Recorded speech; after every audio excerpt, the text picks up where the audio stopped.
loss for us. I thought some similarities game one and tonight. But offensively, I thought defensively we played well enough to win at times. We did have a few possessions late when we needed some stops and maybe didn't quite get some things done. And, some of that's a credit to North Carolina kids making plays.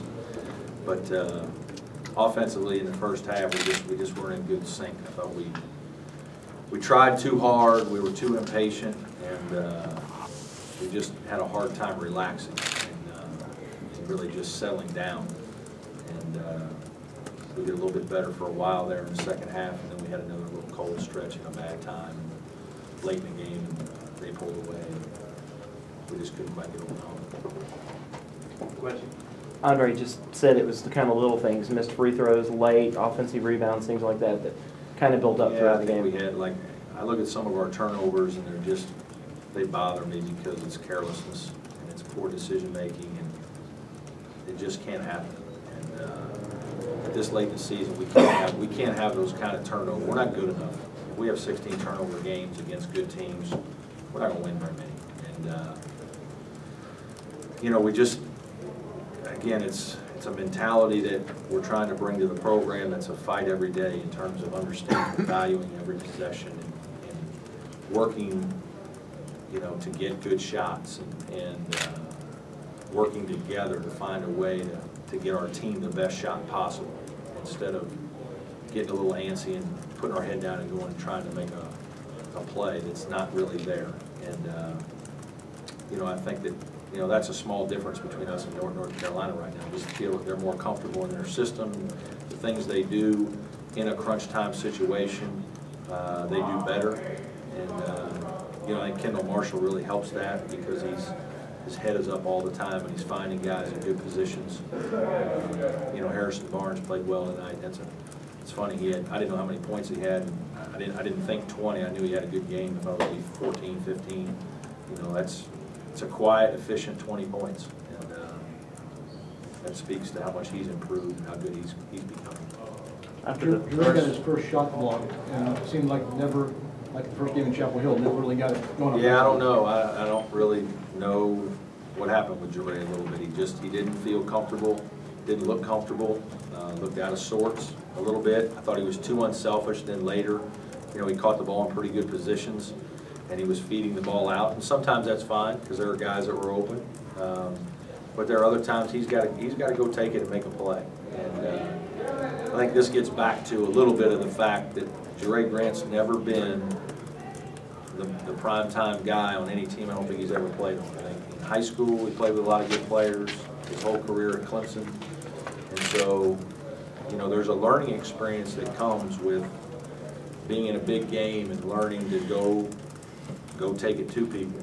And you're going to have some fail. You're going to fail at times doing it, but you're not going to look around to like not do it again. You know that you need to do it. And I thought there was a couple times tonight where he looked around like he wanted somebody else to do it, and we can't have that.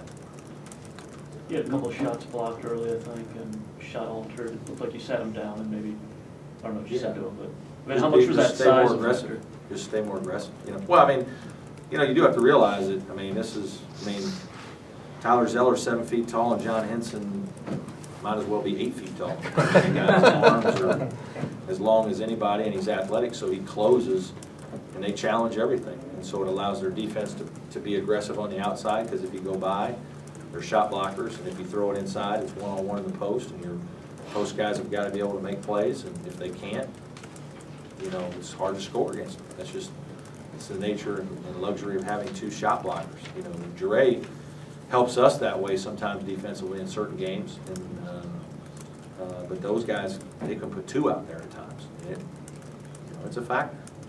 When you think about how well they've been playing, and you hold it about 35%, 7 assists, you out-rebound them by 11, how big a missed opportunity is this?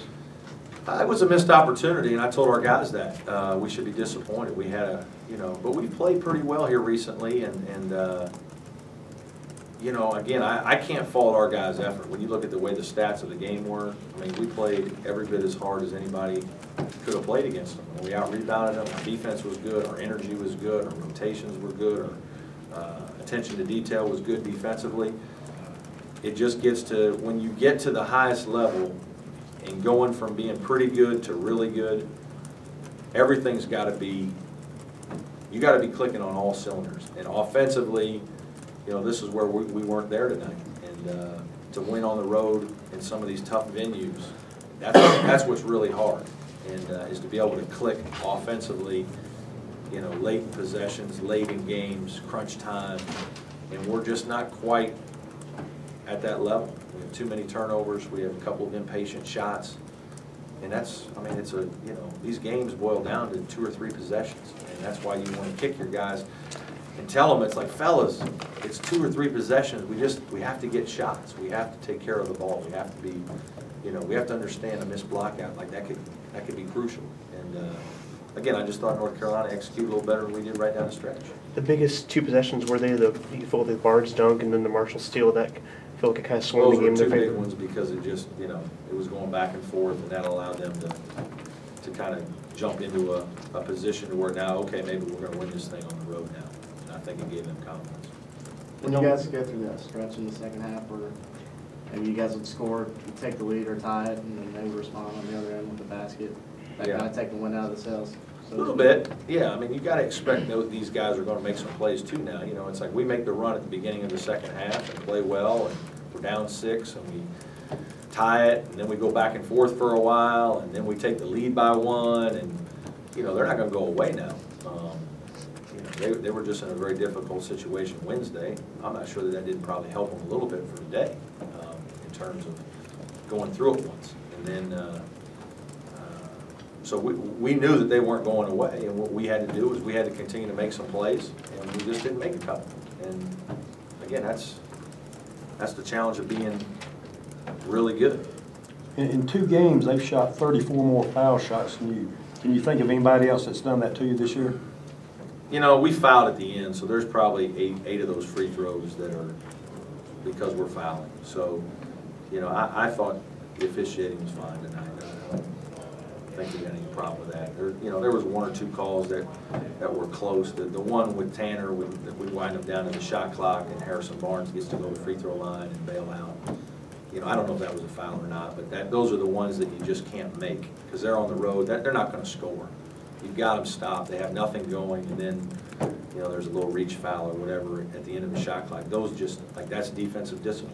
You just can't, you can't make those fouls. You got to make a guy make a play. And we had about 2 of those that are backbreakers because it bails them out and allows them to beat you with free throws. But this game wasn't won because of free throws. They made enough executed plays to win the game. Milton had 5 turnovers, but it seemed like his positives far outweighed his negatives today. I thought he was very locked in. He was very good. He was very confident. He was aggressive, trying to make plays. And again, it's that fine line with Milt. We're trying to harness some of his enthusiasm. And there are times when he tries to do, again, it's trying too hard. He feels like he's got to go try to make a play that's not always there, and it gets him in trouble. But having said that, there are some plays that he can make that some other guys can't. And so it's just it's a really fine line that you've got to let a guy play through some things and hope that he gets better at it. We've got to get him to quit making as many turnovers as he's making. He's got to improve, and I've got to sit down and talk to him about it again and make sure that that's addressed and understand that it's not acceptable. But at the same time, you've got to let Milt go try to make a couple plays out of the high post. And so I don't want to thwart some of his confidence and abilities, but he's got to understand, and this is, again, going from a guy that's an eight-minute player last year that's very unsure of himself completely when he starts the season, to now he's a viable option on our team. So you're going to have some good and some bad. He's a sophomore, and we got to coach him up. Like y'all had a good number of open shots in the last 5 minutes. Were you happy with the execution during? We did better late. Yeah. We did better late. You know, we had a couple good actions, and DeMontez got a couple shots that, I mean, if you tell me what are you trying to do, that's what we were trying to do. We came out of 2 timeouts and tried to get him shots, and you know, he didn't make them. And that's going to happen. That's basketball. It's the empty possessions before that put too much pressure on us to have to make all those plays. That, you know, that causes us some problems. Okay, thank you, Coach. Okay, guys.